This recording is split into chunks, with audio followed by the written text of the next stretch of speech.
you very much. It's an honor to have the President of Ukraine with us.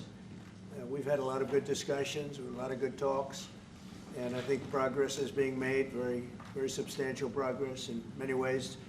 We had a good meeting, as you know, just a short while ago with the President of Russia, and I think there's a possibility that something could come out of it, and today's meeting is very important. We have, I guess, the seven very powerful leaders from Europe, and we're going to be meeting with them right after this meeting, and thank you very much for being here.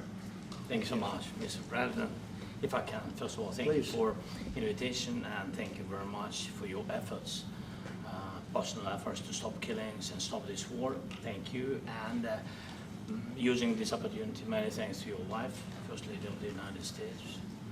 She sent a letter to Putin about our children, abducted children, and my wife, First Lady of Ukraine. She gave the letter. It's not to you, to your wife. Oh, I want it. Yeah. So we're saying this sensitive topic, yes, please. And thanks to our partners, and that you supported this format, that after our meeting we can have leaders who are around us, UK and France, Germany, Italy, Finland, EU, NATO, I mean all partners around Ukraine supporting us. Thanks to them, and thank you very much for invitation. Thank you very much for being here. President Trump. Do you think it's fair? Yes, Peter, go ahead. Thank you, President Trump. So, President Zelensky, you say in a post on X today, Russia must end this war, which it itself started. President Trump, you say President Zelensky of Ukraine can end the war with Russia almost immediately if he wants to. Which is it? No, I think that's true. I think we're going to have a meeting. I think if everything works out well today, we'll have a trilat. And I think there will be a reasonable chance of ending the war when we do that. And is this the end of the road for American support for Ukraine? Is today's meeting deal or no deal? I can never say that. It's never the end of the road. People are being killed, and we want to stop that. So I would not say it's the end of the road. No, I think we have a good chance of doing it. It's been almost 4 years now that a lot of people were killed last week. A lot of people last week. I mean, millions of people killed, but a lot of people last week for whatever reason. A big number, a lot of soldiers, on both sides. And I know the president, I know myself, and I believe Vladimir Putin wants to see it ended. And as you met with Putin on Friday, today you've got President Zelensky here. As you listen to Russia and Ukraine, which side has the better cards? Right? Well, I don't want to say that. I'm just here to be, look, this isn't my war. This is Joe Biden's war. He's the one that had a lot to do with this happening, and we want to get it ended. And we want it to end good for everybody. We want it to end good. The people of Ukraine have suffered incredibly.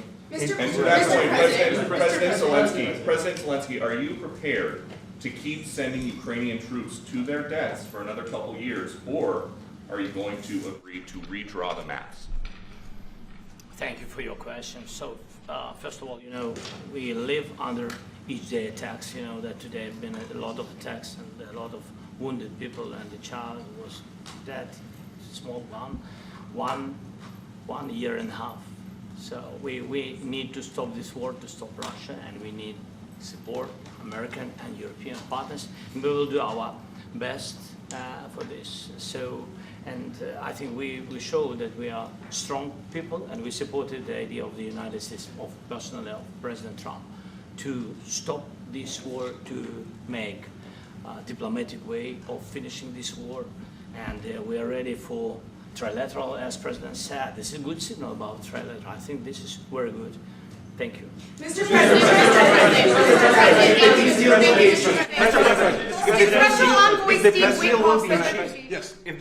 if the peace deal will be achieved, are you going to be willing to send American peacekeepers to Ukraine?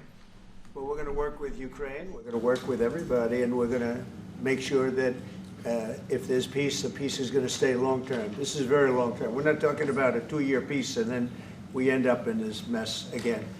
We're going to make sure that everything's good. We'll work with Russia. We're going to work with Ukraine, and we're going to make sure it works. And I think if we can get to peace, it's going to work. I have no doubt about it. Your team has talked about Your team has talked about security guarantees. Could that involve U.S. troops? Would you roll that out in the future? We'll let you know that maybe later today. We're meeting with 7 great leaders of great countries also, and we'll be talking about that. They'll all be involved, but there'll be a lot of help. When it comes to security, there's going to be a lot of help. It's going to be good. They are first line of defense because they're there. They're Europe. But we're going to help them out also. We'll be involved. Mr. President, Vladimir Putin mentioned that the war will not end without addressing the root causes of this war. Have you had an understanding what are the root causes of this war? Well, look, the war is going to end. When it ends, I can't tell you, but the war is going to end, and this gentleman wants it to end, and Vladimir Putin wants it to end. I think the whole world is tired of it, and we're going to get it ended. It was, you know, I've done 6 wars. I've ended 6 wars, and I thought this maybe would be the easiest one, and it's not the easiest one. It's a tough one. A lot of reasons for it, and they'll be talking about it for a long time. But they'll be talking about the others. Look, India, Pakistan. We're talking about the big places. When you look at, you just take a look at some of these wars. You go to Africa and take a look at that. Rwanda and the Congo, Republic of the Congo. That's been going on for 31 years. And so we've done a total of 6, and we really have 6, not including the fact that we obliterated, and it turned out to be a total obliteration, the nuclear, as you said, the future nuclear capability of Iran. And this one, I think we're going to get solved also. I feel confident we're going to get it solved. Like guarantees or like special envoy put forward.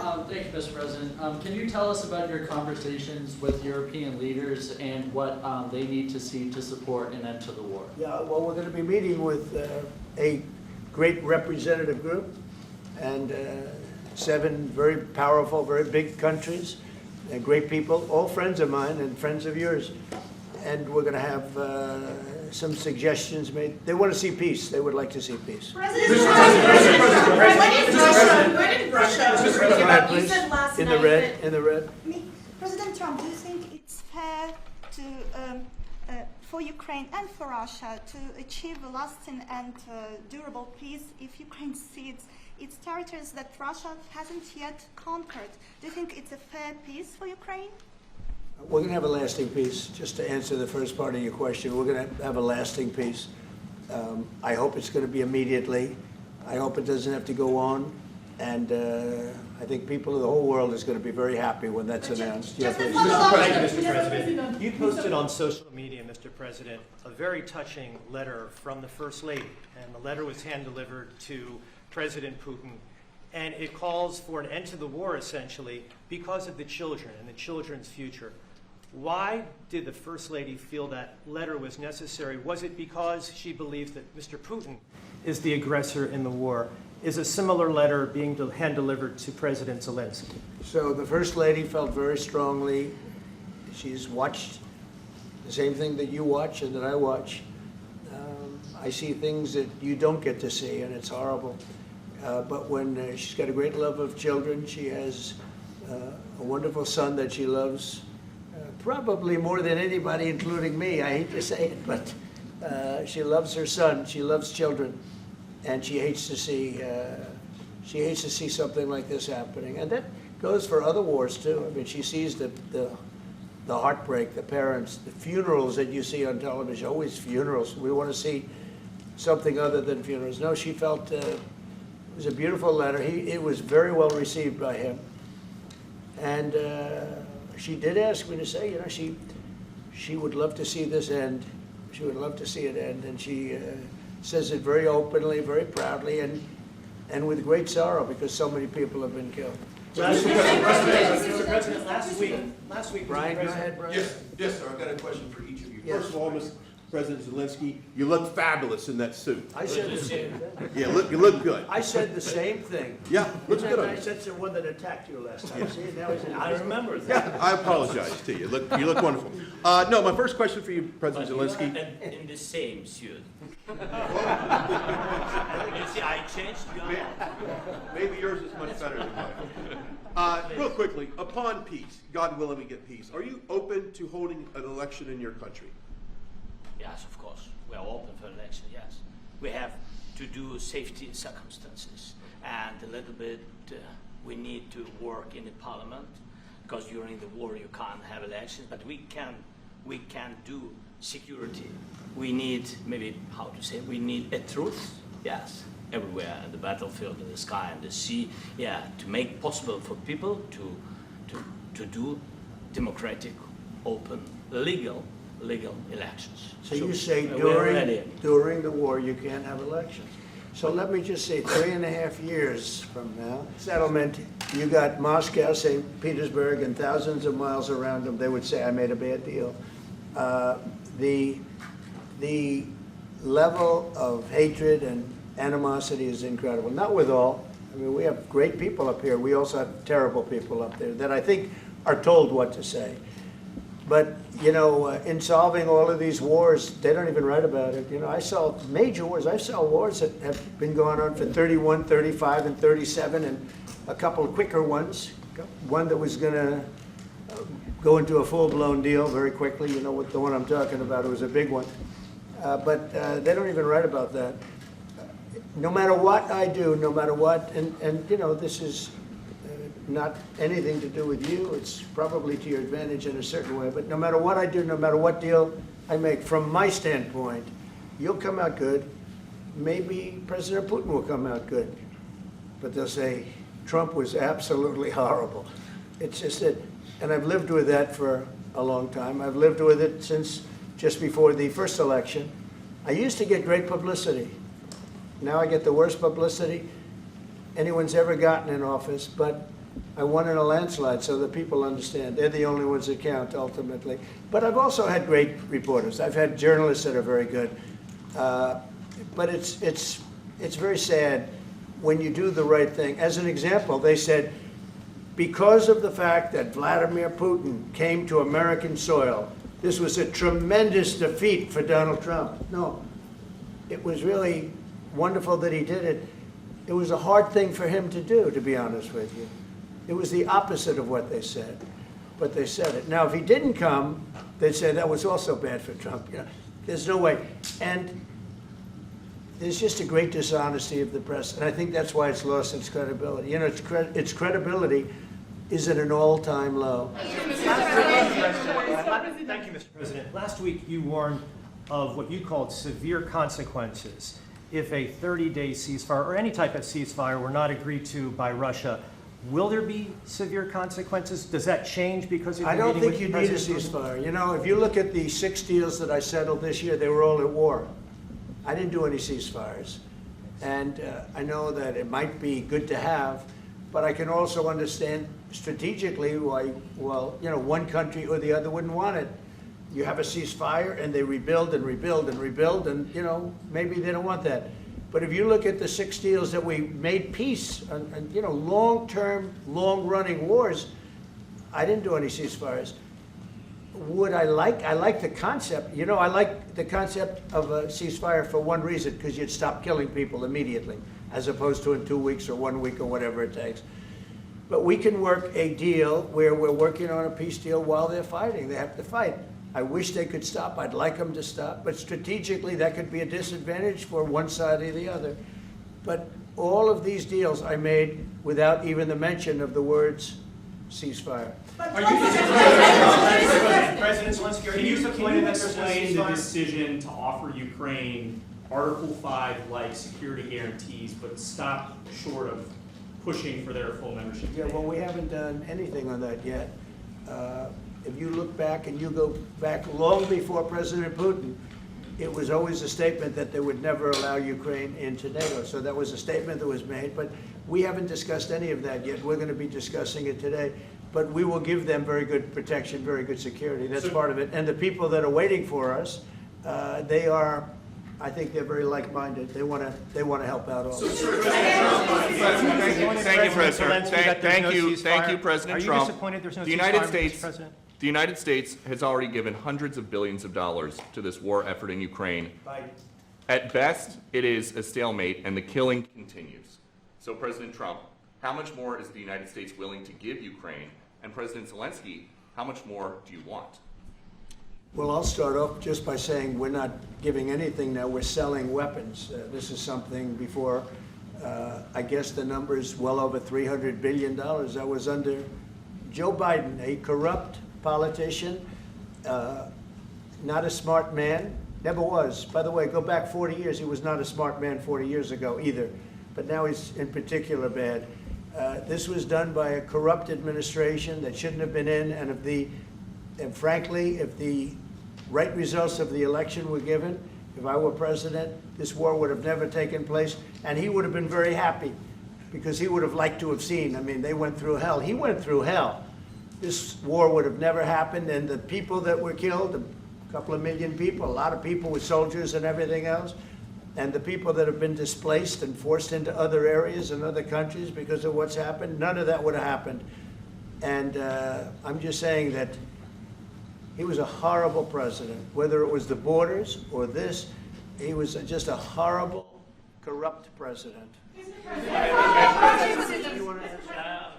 you so much. So first of all, we have possibility now to buy weapon from the United States. We are thankful for this program and this opportunity. We are thankful for Europe. They pay for this, and through NATO program, for example, Pearl and etc. We have some programs where we can have some money to finance this, and this is a part. I think it's not a part for the war and to defend us. It also will be a part for security guarantees, to strengthen our army, to rearm Ukrainian army. This is very, very important.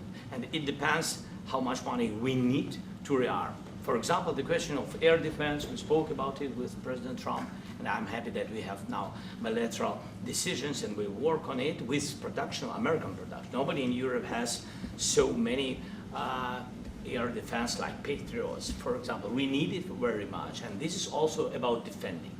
I think the good news, we make the best military equipment in the world by far. You mentioned the Patriots. How good are they? Systems. We have systems. They're literally 100% foolproof, and it's really like shooting two bullets. You know, two bullets hitting each other in the air in a space like this. The chances, 100%. It's 99 to 100%. So we sell the equipment to NATO. And NATO does what, I don't know what the arrangement is that you have with, but I know that they want you to have the equipment. And we're getting the best equipment in the world, but they pay us for the equipment. Under Biden, it was just crazy what was going on. I believe the number is over 300. I think it could be $350 billion worth of equipment and money and everything else. And we've made more progress in settling this war in the last 2 months than they made in 4 years. This should have been settled a long time ago, but it should have never happened. What security guarantees do you need from President Trump to be able to make a deal? Is it American troops, intelligence, equipment? What is it? Everything. And really, it includes two parts. First, strong Ukrainian army. That's what I began to discuss with your colleagues. And it's a lot about weapon and then people and training missions and intelligence. And second, we will discuss with our partners. It depends on the big countries, on the United States, on a lot of our friends. And Mr. President, are you willing to commit American troops to that NATO-like protection in order to get President Zelensky to a deal today? Well, I don't know if you define it that way, but NATO-like, I mean, we're going to give, we have people waiting in another room right now. They're all here from Europe, biggest people in Europe, and they want to give protection. They feel very strongly about it, and we'll help them out with that. I think it's very important. I think it's very important to get the deal done. You've been involved with the peacekeeping in Ukraine since your first day in the administration. What would you say to the Ukrainian people right now who are suffering under the Russian attacks and hoping that the American people will stand with them? Well, I know Ukrainian people. I've known many over the years. They're great people. They're smart. They're energetic. They love their country. I mean, they love their country, and we want to get this war ended. That's all I can do. I love the Ukrainian people, but I love all people. I love the Russian people. I love them all. I want to get the war stopped. Very important. Mr. President, was there any aspect of your discussion with Vladimir Putin that left you disappointed? Look, we just I was just telling the president, I just spoke to President Putin indirectly, and we're going to have a phone call right after these meetings today. And we may or may not have a trilat. If we don't have a trilat, then the fighting continues. And if we do, we have a good chance. I think if we have a trilat, there's a good chance of maybe ending it. But he's expecting my call when we're finished with this meeting. Thank you very much, everybody.